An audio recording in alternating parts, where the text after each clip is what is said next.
அன்பான சகோதர சகோதரிகளே, தேவ பிள்ளைகளே, கிறிஸ்துவின் மனவாட்டிகளே, உங்கள் அனைவருக்கும் நம் ஆண்டவராய் இயேசு கிறிஸ்துவுடைய கிருபையும் சமாதானமும் நம்மில் என்றும் உண்டாயிருப்பதாக. இந்த நாளிலும் பரிசுத்தார் வெளிப்படுத்துகிற சத்தியத்திற்காக நன்றி செலுத்துவோம். இந்த நாளில் ஆலயத்தின் தூண். இங்கே பார்த்தீங்கன்னா நியாயப்பிரமாணம், கிருபையின் பிரமாணம், இதை குறித்து ஆவியான் வெளிப்படுத்துகிற காரியத்தின்படி இந்த நாளில் பார்த்திங்கன்னா 8ஆம் நாள். இந்த நாளுக்குள்ள காரியமாக இந்த ஆலயத்தின் தூண், அதாவது ஆதியாகமம் 2ஆம் அதிகாரம் 21ஆம் வசனமும் 22வது வசனமும். இங்கே 21வது வசனத்தில், அப்பொழுது தேவனாகிய கர்த்தர் ஆதாமுக்கு அயர்ந்த நித்திரையை வரப்பண்ணினார், அவன் நித்திரை அடைந்தான், அவன் விழா எலும்புகளில் ஒன்றை எடுத்து அந்த இடத்தை சதையினால் அடைத்தார். தேவனாகிய கர்த்தர் தாம் மனுஷனில் எடுத்த விழா எலும்பை மனுஷியாக உருவாக்கி அவளை மனுஷரிடத்தில் கொண்டு வந்தார். இங்கே பார்த்தீங்கன்னா அயர்ந்த நித்திரை. இந்த அயர்ந்த நித்திரைனா, இந்த நித்திரையை கொடுப்பதும் நம் தேவன்தான், அயர்ந்த நித்திரையை கொடுப்பதும் நம் தேவன்தான். இந்த நித்திரையில் பார்த்தீங்கன்னா இந்த ஆவி ஆத்மா சமாதானம், இதில் ஏதாவது ஒன்று சஞ்சலப்பட்டாலும் நாம் இந்த நித்திரை, அதாவது தூக்கம் அடையிறதுக்கு ரொம்ப கஷ்டப்படுவோம். ஒரே ஒரு காரியம் நம்ம மனசை ரொம்ப குழப்பி கொண்டே இருக்கனால தூக்கம் வராது.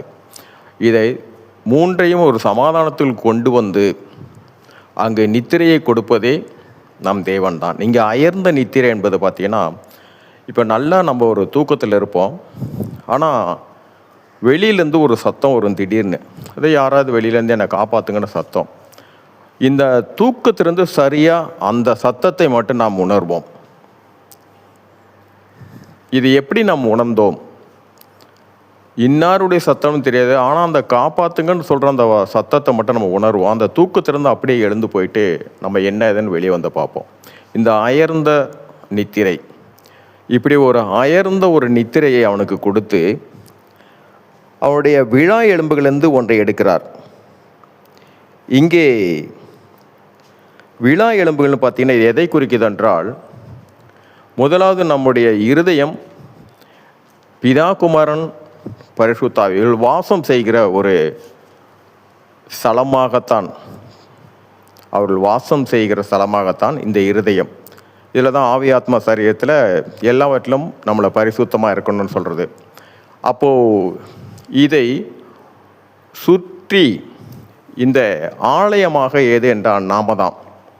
இதை பாதுகாக்கக்கூடிய ஆலயமாக, அதுதான் நமக்கு புதிய ஏற்பாட்டில் ஒரு காரியம் வரும், நீங்களே அந்த ஆலயம் என்று. இந்த ஆலயத்தில் இந்த விழா எலும்பு எப்படி கிடைக்குதுன்னு பார்த்தீங்கன்னா, இந்த ஆலயத்தோட தூண், ஒரு தூணாக தான் இந்த விழா எலும்பு. அதாவது ஒரு மனைவி கணவனுக்கு எப்படியாக இருக்கிறாள்னா ஒரு தூணாக. இந்த தூண் எந்த அளவுக்கு அந்த ஆலயத்தோட ஒன்றிணைந்து, ஆலயமும் இந்த தூணுடைய காரியத்தை உணர்ந்திருக்கணும், இந்த தூணும் ஆலயத்துடைய காரியத்தை, இதில் இருவருமே முக்கியமானவங்க தான். இந்த இரண்டு பேரும் சேர்ந்து தாங்க என்ன இருக்காங்கன்னா, தேவன் வாசம் செய்கிற ஒரு ஸ்தலமாக. இப்படியாகத்தான் அந்த விழா எலும்பை ஒரு தூணாகத்தான் அதை கொண்டு வந்து மீண்டுமாக ஆதாம் இடத்திற்கே கொண்டு வருகிறார். ஏனென்றால் இந்த ஆலயத்திற்கு தூண் எடுக்கப்பட்ட இந்த தூண் அதனோடு மட்டும்தான் இணையணும். மீண்டுமாக கொண்டு வந்து அவனோடு சேர்க்கிறார். இந்த இருவரும் சேர்ந்துதான், இவர்கள் இருவரும் சேர்ந்து இவர்களுக்காக ஒரு சந்ததி உண்டாகும்போது, அந்த சந்ததியின் மூலமாக இனி ஒரு சந்ததி உருவாகும்போது, அங்கு இவனுடைய மகனோ இல்லை மகளோ அவர்கள் என்னவார்களோ அவர்கள் மீண்டுமாக ஒரு ஆலயமாக எழும்புவார்கள். இப்படி தேவன் வாசம் செய்கிற ஒரு ஸ்தலம் அவருக்கு தான் சிருஷ்டித்த அந்த மனுஷனின் மூலியமாகவே அந்த சந்ததி பெருகும்படியாகத்தான் ஆதாமுடைய விழா எலும்பை எடுத்து, அதாவது தூண், ஆலயத்தின் தூண், விழா எலும்பை எடுத்து மீண்டுமாக அவனிடத்தில் கொண்டு சேர்ப்பது. இங்கே பார்த்தீங்கன்னா இவர்கள் எப்படி ஆகிறார்கள் என்றால், மறுரூபமாகும் பொழுது எடுக்கப்பட்ட அந்த தூண், இப்போ தேவன் அந்த விழா எலும்பை எடுத்துட்டு அங்கே சதையினால் அடைக்கிறார். அங்கு வெற்றிடம் இல்லை. அந்த இடத்துல அந்த தூணுக்கு பதிலாக தேவன் ஒரு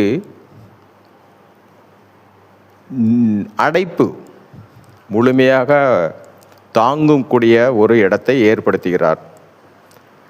இதை எப்பொழுது பூர்த்தியாகும் என்றால், கிறிஸ்து வருகையின் போது, மறுரூபமாகும் போது எடுக்கப்பட்ட இந்த விழா எலும்பும் மீண்டுமாக அந்த ஆலயத்தின் தூணாகிறோம். அந்த ஆதாமோட அந்த விழா எலும்பு போய் சேர்வது போல, அந்த ஆலயத்தின் இந்த தூண் போய் சேர்ந்து விடுவது போல, அதே போல கிறிஸ்து வருகையின் போதும் விழா எலும்பான அந்த மனைவியும் கணவனோடு விழா எலும்பாகவே அதோடு சேர்த்து கொள்ளும்போது அங்கே என்னவா இருந்தால் அவன் மீண்டும் ஆலயமாக. சரி, இந்த நாளிலும் தேவன் தான் சிருஷ்டித்த மனுஷனை அவர் வாசம் செய்கிற ஒரு ஆலயமாகத்தான் இந்த விழா எலும்பு. அதே பார்த்தீங்கன்னா புதிய ஏற்பாட்டில் நம்ம பழைய ஏற்பாடு காரியத்தின் போது பாவத்தில் விழுந்த காரியத்திற்கு மீண்டுமாக என்ன ஆச்சுன்னா, வாசம் செய்கிற ஸ்தலத்தில் அந்த ஆலயத்தின் தலையாக கிறிஸ்து வந்துட்டார். இந்த கணவன் மனைவி இருவரும் என்னவனா, இங்கே வித்தியாசமே கிடையாது. இவர்கள் எல்லோருமாக அந்த கிறிஸ்துவுடைய சரீரத்தின் அங்கமான ஆள்கள். இங்கே கிறிஸ்துவுக்குள்ளே வந்த பின்னாடி கணவனும் இல்லை, மனைவியும் இல்லை, எல்லோரும் அவருடைய சரீரத்தின் அங்கம் புதிய ஏற்பாடில். சரி, இந்த நாளிலும் ஆவியான வெளிப்படுத்தின சத்தியத்துக்கு நன்றி செலுத்துவோம். இந்த காரியத்தின் மூலம் எல்லாவற்றிலும் மூவரிலும் ஒருவராக இருக்க தேவனே, ஒருவருடைய நாமத்துக்கு மகிமை உண்டாதாக. ஆமென்.